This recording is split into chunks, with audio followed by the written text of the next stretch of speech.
बिस्मिल्लाहिर्रहमानिर्रहीम। अस्सलाम वालेकुम। शुमाल एचटी न्यूज़ के साथ मैं हूं अमारा उल्फत। आपको बताते चले, सीनियर एंकर पर्सन और सहाफ़ी इमरान रियाज बाजियाब हो गए।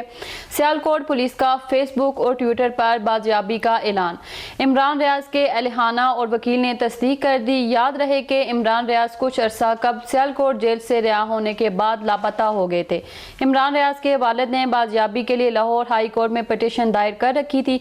लाहौर हाई कोर्ट ने पंजाब पुलिस को बाजियाबी के अहकामात जारी कर रखे थे। आपको बताते चले, सीनियर एंकर पर्सन और सहाफ़ी इमरान रियाज बाजियाब हो गए।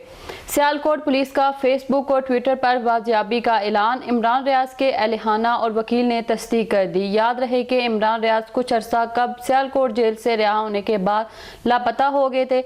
इमरान रियाज के वालिद ने बाजियाबी के लिए लाहौर हाई कोर्ट में पिटीशन दायर कर रखी थी। लाहौर हाई कोर्ट ने पंजाब पुलिस को बाजियाबी के अहकामात जारी कर रखे थे।